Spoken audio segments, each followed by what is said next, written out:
and the ambiguities there. But we also need to construct policies to fill these policy vacuums. And this is something we have to do, I think, as a culture as a whole, because it takes many perspectives to do it. It's not the case, I think, and I think this is where some people go wrong, in thinking that it has to be just, there's one right policy. Often there'll be many policies that would be an acceptable policy. But we have to talk about it coming within the range. Obviously, some that are not acceptable. But you want to get us into a range of policies that we think we can discuss and agree on. Then we might decide one over the other. So it's not necessarily one right policy, but maybe a whole set of policies which are acceptable. But following up on that, sometimes it's better to have some policy than no policy.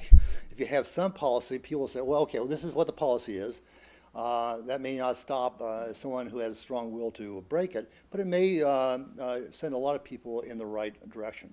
So I think it's very important to formulate some policy from the society than to have nothing set up. Okay, so with that, I think I'll stop and turn it over to Mark.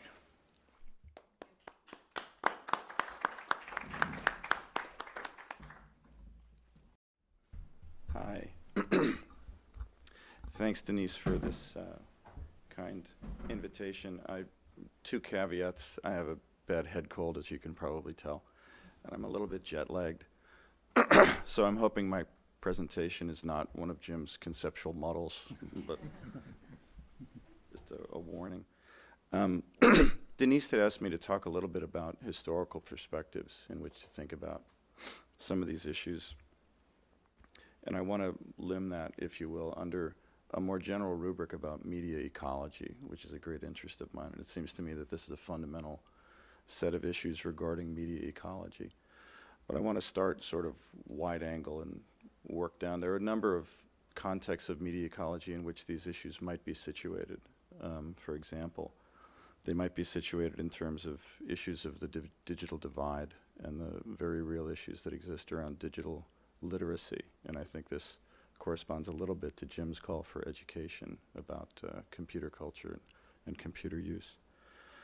There's an enormous discourse about ecological issues regarding the media and the fact that many of the devices that people use for these, whether consumerist or social networking engagements, laptops, mobile phones, what have you, have created an extraordinary amount of waste and very toxic waste, so that's not an unimportant context in which to think about the issues. And to sort of extend the